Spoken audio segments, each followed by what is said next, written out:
Thank you, everyone. Good morning. Thank you for joining our first workshop of the Undutchables 2023 three-workshop series organized with Ligia Koijen Ramos. Good morning, Ligia. Good morning, everyone. My name is Emmanuel van Houdenhoven. I am the Sales and Recruitment Manager at Undutchables. And I must say, it is a true gift to have Ligia with us today. When you go over Ligia's mere 70 plus recommendations on LinkedIn, a few words keep popping up. Superpowers, magical, impactful, transformational, and above all, unconventional. So prepare yourself for 3 thought-provoking, life-changing sessions. More seriously, originally from Portugal, Ligia presents herself as a philosopher by trade. That in itself is something that you don't hear every day. She quite naturally migrated from animating her own radio programs since she was 16 to regular inspirational podcasts. At heart, a trainer and a coach, she's starting building a 25 plus years of experience on a soccer field, then moved on to the retail sector and ultimately found a corporate calling with internationals, creating Into Motivation, her own company, the same year our founders started Undutchables in 1996. She built a team of trainers, all NLP, neuro-linguistic programming certified. She presents the certification as a communication toolbox, not a science, she says, to help with the core topics: communication, of course, leadership, and coaching. The applications are endless. How to influence internal and external communication, what words are to be used to engage or disengage, how to amplify diversity in communication, how to increase your sales, etc., etc., etc. Her approach impacts corporations and even individuals, both on the corporate or business and professional levels. And our topic today will touch exactly that duality: how to build an organizational culture that everyone can feel connected to, which incidentally, in today's world, mean also hiring, engaging, and retaining your talent. Having myself lived 15 years in the USA, I initially thought that incorporating D&I, diversity and inclusion policy, simply meant doing the sum of each employee's individual culture. In other words, shake, shake, shake, and somehow get a mix that would make everyone happy, or no one, as it seems. These days, I often speak to HR managers integrating multiple cultures, various backgrounds, different generations, often in different countries, in several countries around the world, it is not always easy to create a common branding, to engage everyone. In other words, speak in one voice and with one language. Ligia's practical tips and insights into building an organizational culture transcending individualities seems practically too good to be true. So let's hear it, Ligia. Wow, that was a great and amazing presentation. Thank you so much. And welcome, everyone. So the first thing that I'm going to ask is, because we are talking about culture and about also connection with people, and this is what culture is all about, and organizational culture as well, I'm going to ask you to put your camera on. Oh, I see another Ligia there here. That's cool. So I'm going to ask you to put your camera on, because that is the way also for us to connect and to find ourselves a little bit more like, oh, okay, I see a face now, because sometimes the name doesn't really show us, right? Thank you so much. And we have a great room here. So yeah, wow. Thank you so much for being here. And we still have people entering the room. So I'm going to start, as I say normally, slowly, well, not to lose any important content. My name is Ligia Koijen Ramos, and I'm here with a great pleasure to have this collaboration. And I want to present you also someone very important. This fellow, okay? So this is the duck, and this duck is the gadget from Int Motivation, the company that I'm representing also here forever, since we started. And the story of this little duck is, I find it fascinating, okay? Koijen, that is my surname, and the surname of the other founder, Peter, means caging ducks. So this comes from an old profession and was caging ducks. One of the things that for us, when we created Int Motivation, and still is one of the values from us until today, is freedom. Freedom of choice. Freedom of saying, okay, this is my life and I will be doing it my own way. So when we realized that our value didn't really correspond to the story beyond our name, we said, okay, seems like we need to fix a little bit the karma here.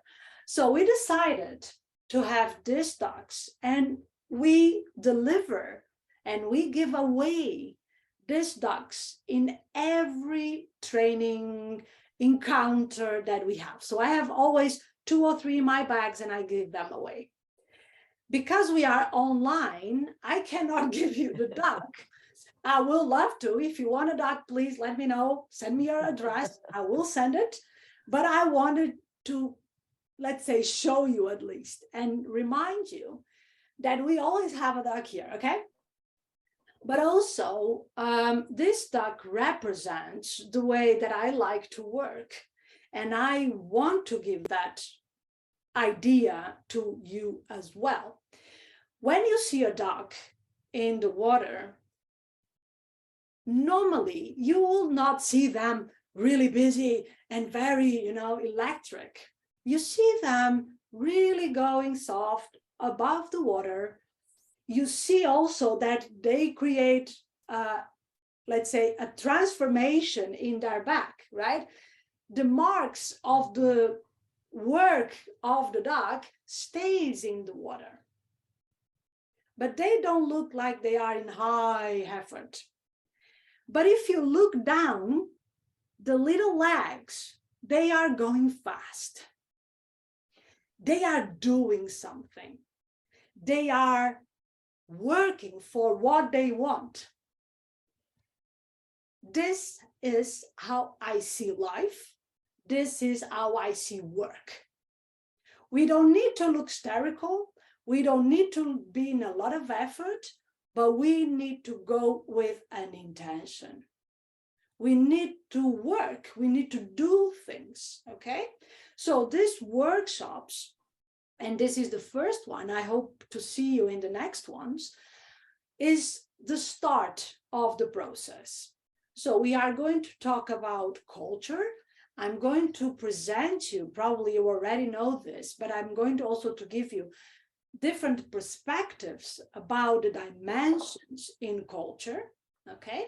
And in the next workshops, we are going also to be looking how can we make this operational and sustainable and real for ourselves, our company, our teams, and our lives, okay? So I will be also wanting you to participate. Workshop, okay?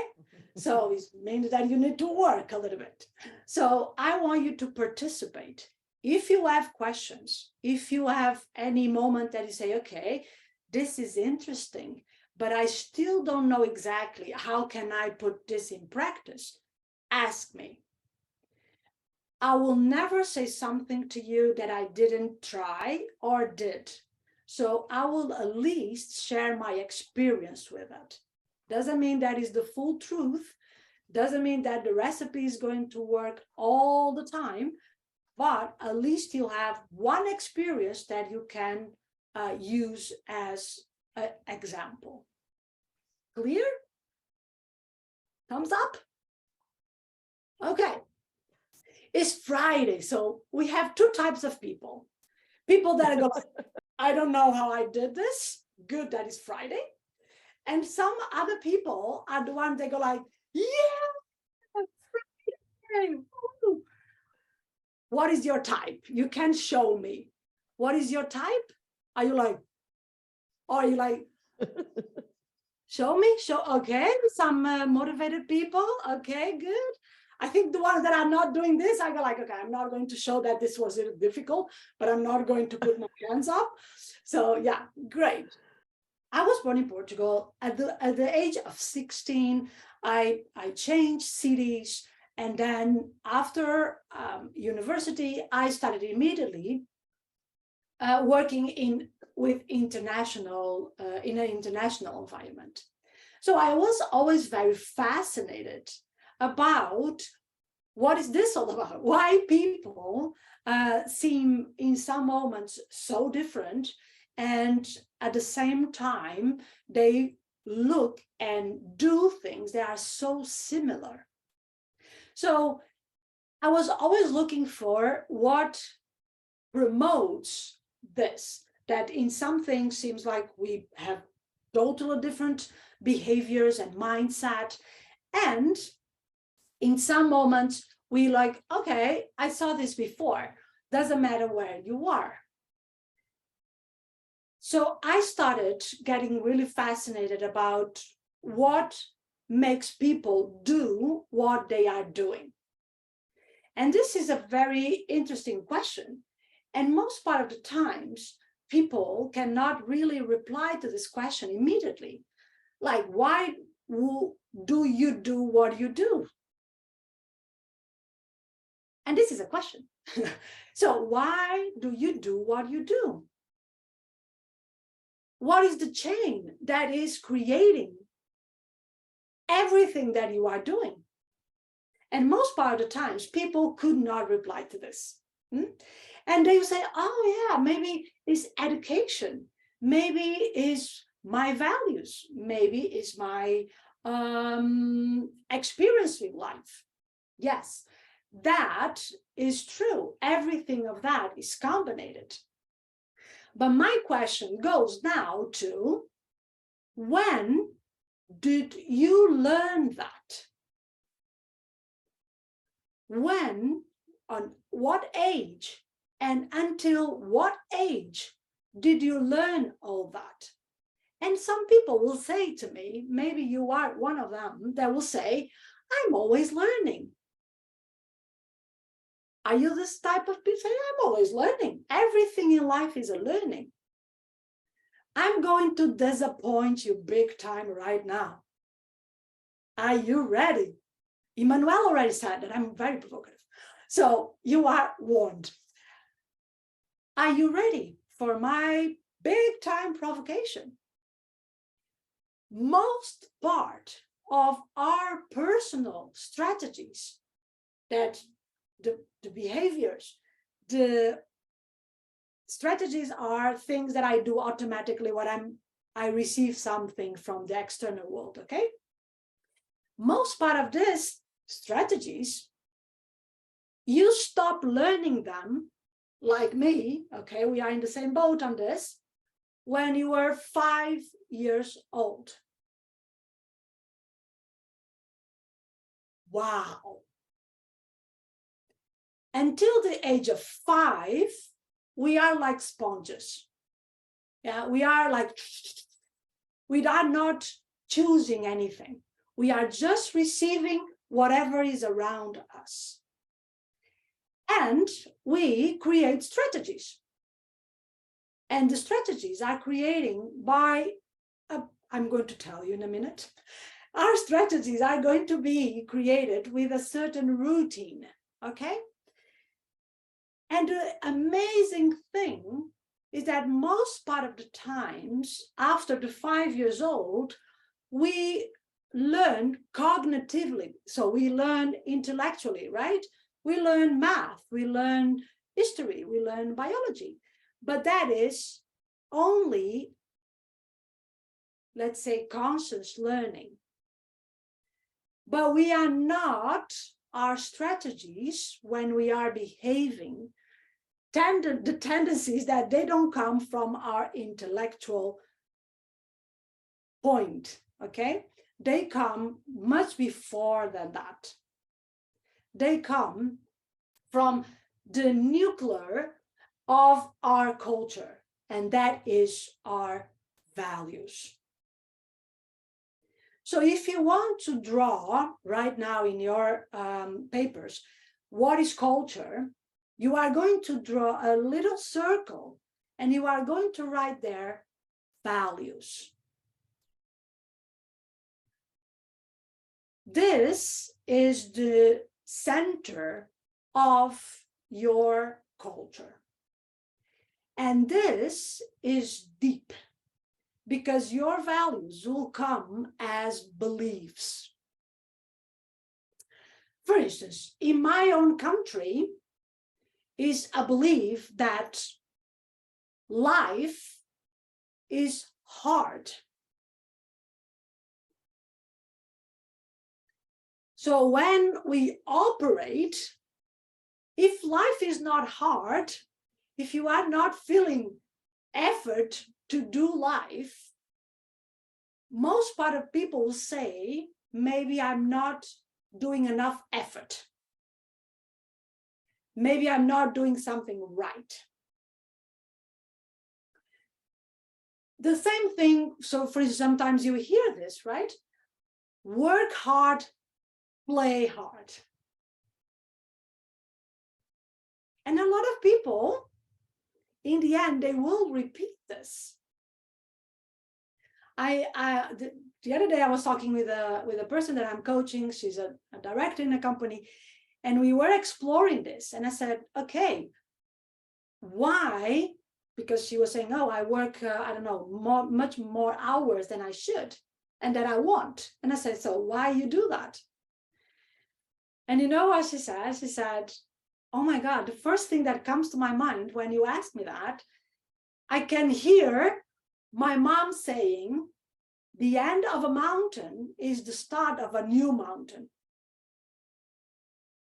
So like, if you are already, doing something good, everything is okay, that means that you need to find a new mountain. You need to climb a new mountain. So she was okay. She had a good life, but then like, I need to find a new mountain. And this was instant, was not like very deliberately, okay? So then what happens is that we have values, and these values are going to create rituals. From these values, a culture is going to create rituals. And rituals, they are powerful, okay? Because means that are behaviors that you repeat, repeat, repeat, repeat. I'm going to give you one that is really a personal one, is that I have 3 kids. And when I was going to Portugal, when they were small, when we were eating all together with friends or family, my kids never had soup. In Portugal, but kids, they always eat soup. Before anything else, at least they need to have soup, okay? Even if they don't eat anything else. So I remember when that was happening, people say, but what they eat? If they don't eat soup, what they eat? And like, all the rest? like all the rest of the food that is in the world, they just don't need soup. And then the comment was, oh, but they don't look sick. Like, no, of course they don't look sick. They are healthy. So the idea, the ritual, for instance, with food is very relevant, right? The way, for instance, cultures eat. So values, rituals, okay? Then one very important thing, heroes. What are and who are the heroes from your culture? Who are the people that people admire? This is so relevant. Because, for instance, what are in Holland? Who are the people that we admire? They are very different people that we admire, for instance, in Japan. The type of person, okay? So we have values, rituals, heroes. And in the end, we have signals. That means everything, the words, the type of words that we use, the type of gestures that we do, the type of signals that we can see, for instance, even in the road. Okay? Some things, for instance, one of the first things that I do when people come to Holland to visit and they want to ride a bike, okay, I'm going to show them the road signals that, hey, this means that you need to stop. This means that you have priority. And I call them the shark teeth. So if the shark teeth are to you, means that if you go, the shark is going to eat you. So you need to stop. So this is a symbol that most part of the cultures doesn't have. So if you go around, for instance, Amsterdam, and you see this in the street, like, okay, what it means, you don't know. If you are not from Amsterdam or Holland, of course. So you go, okay, why this is, and you don't do anything. You don't respect them because you don't know this symbol, okay? So some symbols, they are universal, like for instance, the traffic lights. Most part of the countries uses the same yellow, red, and green, but it's a lot of signals that they are very particular from some cultures. And if you don't know them, you don't get that information. Why I'm saying this to you is that this chain is going to be for national cultures, but can also be applied to organizations. And one of the things that I hear a lot of times is that we don't have a culture, or even worse, let's see what culture we will be having, okay? We know that culture has a huge impact and is not possible to be without a culture. So even if you don't do anything about it, you will have in your organization a culture. The same thing that you don't do anything about it, and some things, they stay in the national culture. No one is taking care that national culture is continuing. It's just continuing because it's passed by education, by stories, by the heroes, by the rituals, by the parties, by the way we do things, okay? In your culture is exactly the same thing. In your organization, sorry. In your organization is exactly the same thing. So, question. What is the culture that will support the most your success? What is the culture that will support the most your vision for the organization? This is the question. This one is the most important question. I will call it intentional culture. And this, from my experience, is one of the most difficult things for people to stop and think, okay, what is the culture that will support my vision for this organization? And then you need to be able to decide what are the values that this culture needs to have. What are the rituals? What we are going to do? What are the heroes? And if you don't explicitly put them, people will have them. And sometimes the hero is not the one that you want. Let me tell you. Okay, sometimes the hero is exactly the opposite thing that you want. And what are the signals? So, national culture, this will be learned. Organizational culture, this will be a practice. So all this needs to be transformed in daily practices, because we passed already the 5 years old, okay? So we need to inspire people by practicing, by doing it. We cannot count with the same thing that we have in national culture, that is the learning process, the absorbing of the culture, okay? We cannot count with that because that is already done. Yeah? Okay, a little bit of a stop now. Any questions? You can use the chat, or you can just open your mic and ask me directly. Any questions or any observation? Someone is saying, but only the foreigners follow the rules. That depends. I know some Dutch that follow. Any question, you can use the chat if you don't want to open your mic, or you can just open your mic and ask me directly. Or any observation is also a possibility. I have just an observation.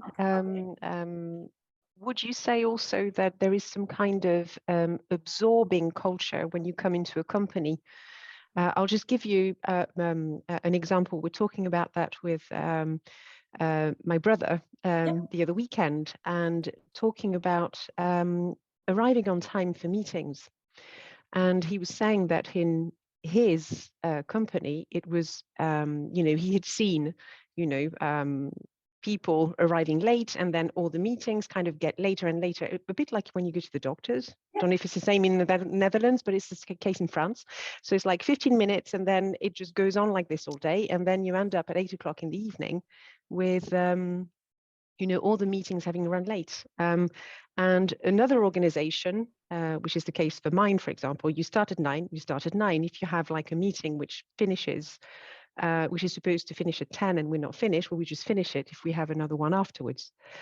So there's some kind of, even though your national culture might dictate differently, you also absorb, kind of the culture that is within the company, because you just have to adapt to, as you were saying, practice, but also through absorbing it, learning it really fast, because you have to adapt. Yes, true. But that is totally right. But needs to be someone saying, this is how this is going to be. I had also a director that said to me, Ligia, is so incredible, because one of the things that really doesn't fit my personal values is people getting late to meetings. Okay. And I really disturbed me. But I know that is so strong in the culture of the organization that it's very difficult for one person to change that. So it's the opposite, yeah? But yes, if you put as a practice, like, okay, if you got late, we start the meeting on time, and this is the time. And if you get late, so we already started. So and also the question is this relevant? Is being on time relevant for the vision of the company? So it's a lot of questions here. I'm not saying that all the meetings needs to start on time.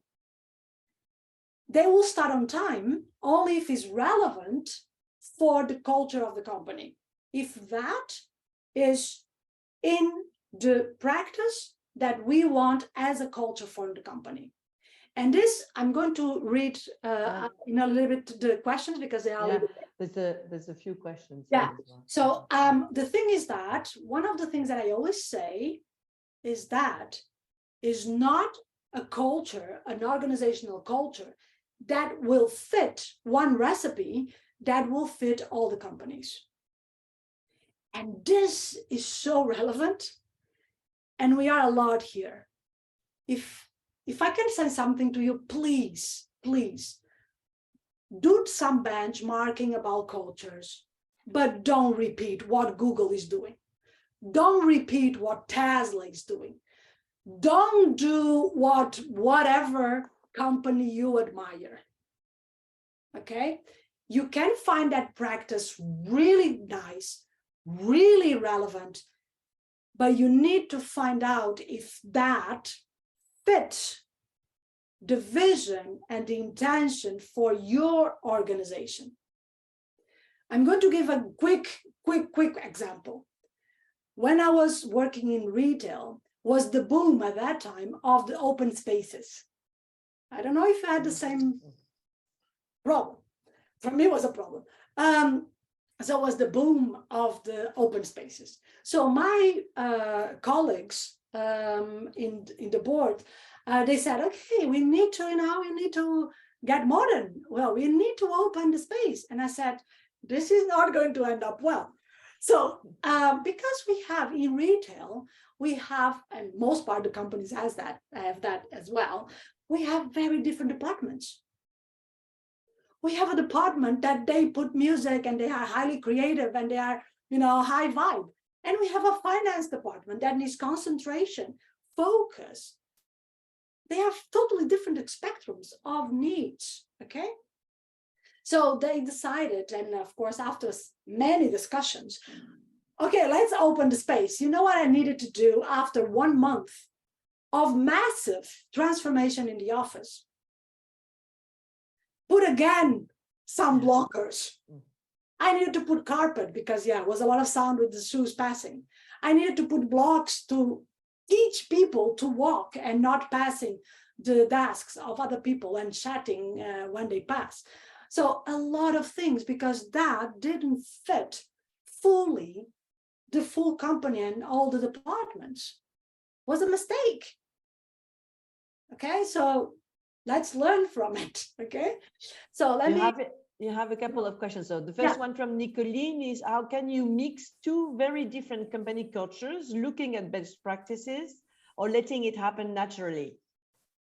You cannot mix. You need to create a new culture. This is one of the mistakes of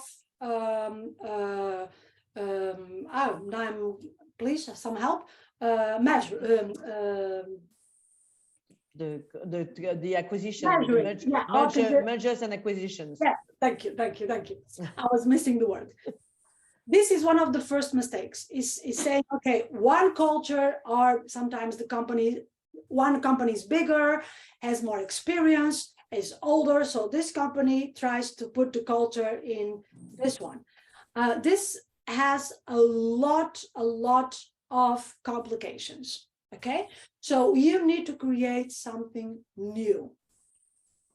And I'm in a process right now with a company doing this because they merged two companies, and this is the work. You need to create a new culture that is the new vision for this merge. I hope I replied to this question. Your homonym, Ligia de Almeida, daily practices on the building or keeping a company culture, how to keep them spontaneous and not feel like a training act. when they will become spontaneous, when they become rituals. I'm hearing a sound, I don't know if it's me or, they will become spontaneous when they become rituals, okay? This the same idea with the soup. No one is going to ask, oh, do you want soup? The soup comes. So, but in the beginning, it needs to be a practice. Needs to be repetition, repetition, repetition. You're going to see that when that becomes a full practice, becomes a ritual. So no one is asking anymore why we are doing this. So it becomes spontaneous in that sense, okay? But it's not possible to want that in a quick way. It needs to be repetition, repetition, repetition. And I need to have that in every moment that I'm doing. Giving you a simple example. I had a company that had the value of simplicity, okay? And I go like, great value. We have it as well. And I said, okay, how many pages has your procedures? Your internal procedures, how many pages they have? And they were like, I don't know. Some of them had 6 pages. Like, that is not simplicity. Okay, that you can call it anything, but you cannot call a procedure with 6 pages a simple procedure. So that needs to change. So for me to create value, ritual, hero signals, and this becomes a practice, everything needs to be what I call aligned and congruent. I cannot ask for simplicity as a value and have a procedure of 6 pages. This is not aligned. People are like, okay, but what is this? Creates distrust on the value. Did I reply to the question? I hope so. Martin is talking about the famous Brabantse kwartier, about I can definitely relate to that. We have the 15 minutes in the Périgord region as well. So I can definitely recognize that. And he's also asking actually whether you use, which is a very good question, whether you use a model to help define culture like Hofstede. Yes, I'm going to give that in a minute. Yes, Hofstede is, why Hofstede is relevant? Because it's a huge study. So they study first many years and many organizations and many national cultures. So it's really something that I will advise people to get a look in. Go and explore a little bit, buy some books if you like it. I will give you some ideas.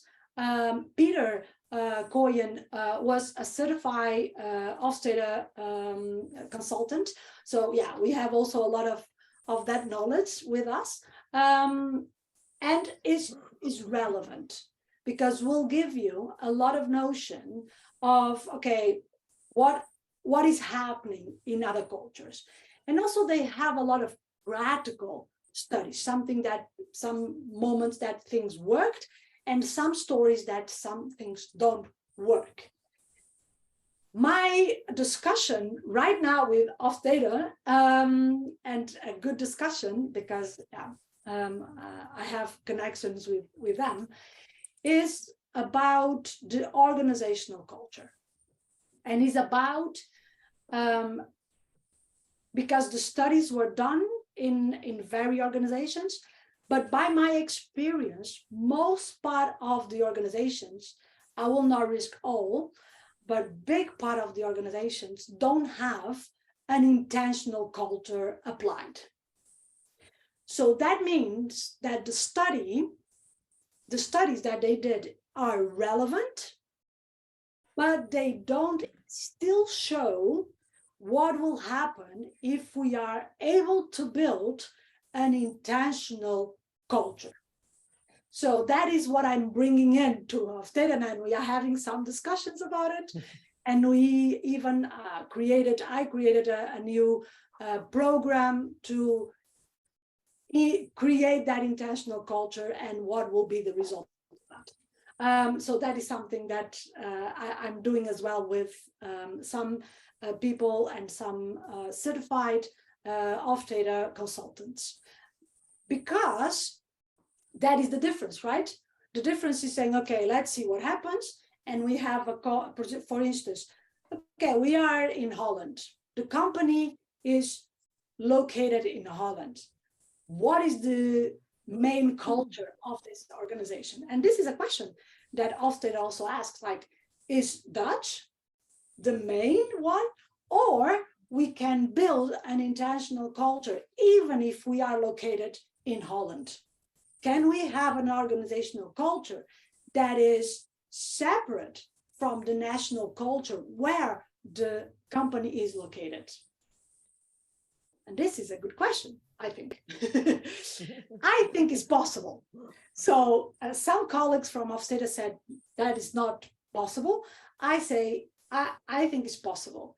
And I have some proofs that it's possible. So, and I tested and it's possible. But of course, needs to be a lot of alignment, and starts with the clear, what is the intention, what is the vision of this company, and what is the values that are going to support this, what are the rituals, what are the heroes, and what are the signals. Yeah. The next one is from Rianka. Can you create one culture for all? I guess that you. Yes. Yeah. Yes, you can.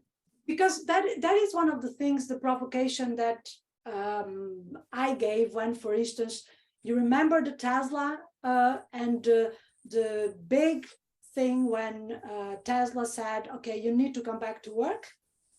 You need to come back to the office, sorry, not to work. You need to come back to the office. I don't know if you follow a little bit the discussions, and I go like, is nothing wrong with that.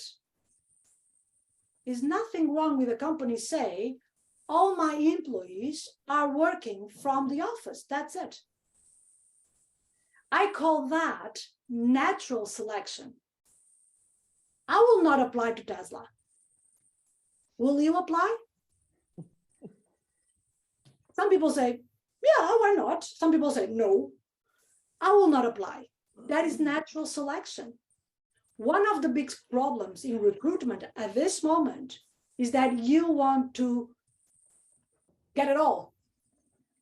It's taking a long time. You have a lot of candidates, and in the end you go like, okay, I had 100 candidates, and when the first interview I get to 10. Because the culture of the company is not explicitly showed. Because it's nothing wrong with, again, rituals. You decide the rituals. And one of the rituals at that moment for Tesla was, we are going to the office. And that is saying, each person can say, I will follow this ritual or not. Your culture is not for everyone. But you can create a culture for everyone that wants to work in your company. And that is a huge difference. I'm going to give you an example that I hope inspires you, okay? I have emails, people saying to me, Ligia, I will work for you for free. I'm like, no, that I will never accept that. But I have that type of emails. Why? Because people say, okay, I hear you, I read you, I went to your website, and I want to learn I want to see what is that from inside. I want to work for you. And because whatever you see on the website, whatever you see on my podcast, on my LinkedIn, is this. Is no woohoo, is this. Like, this is it. And I'm going to show what I like, what I don't like, how I work. For instance, one of the things that I don't allow any member of my team to say to me, you know what it is? Good luck. My team knows that that is an expression that Intermotivation doesn't use, because it's not a matter of a luck, it's a matter of a choice. And this is so small, but this is a ritual. one of my team members, she's from England, and she said, Ligia, and when she started, and she said to me, good luck, Ligia. Before a training, I said, no, Into Motivation doesn't use that. Inside of this frame, we don't use good luck because we believe in choice, in decision. So it's not luck. And she looked at me with my big eyes and she said, oh my God, what should I say? I don't know what to say. And I said, I don't know, have fun, enjoy, I don't know, break a leg, but don't say to me, good luck. Do you see how small this is? But that is relevant because I will not say something to you saying, hey, you have a choice. And then I go like, good luck. Lydia, yeah. A good striker makes his own luck is also an English saying. So yeah. It comes back to your Portuguese, hard work gives you luck. Exactly. You see, it's so nice because this is all connected because this expression comes from a belief, right? Yeah. So that is how small you can go in your culture, things that will not be said in your organization. And people, if you explain why you do it, people say, yeah. And she said to me, makes sense. Yeah, it's true. Why I say good luck to people? That's true. And so it's provoking and giving progress as well. So I provoke, but I give progress. I give something for people to hold on and to promote change. Okay? Makes sense what I'm saying? Okay. Definitely. So 5 minutes, we are going to our breakout rooms again, and I'm going to challenge you to say one value, one ritual, one hero, and one signal that you think, oh my God, this represents or me, myself, or my company. 5 minutes, that means that each person has 1 minute, one value, one ritual, one hero, and one signal that can be for yourself, like this totally represents me, is very important for me, or if you want, your organization. Clear the exercise? Okay, breakout rooms. Thanks, Ligia. Ready to go. So we are, almost on time to the 11. So I have still some great question here. So what I will propose is that I'm going to reply fast to this question. You will receive after this workshop a small manual with all this information as well.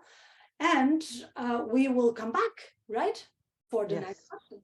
So when you come back, you're going to follow up on all these things. So one of the things someone is asking here, can an organization have different rituals based on the same values? Yes, totally.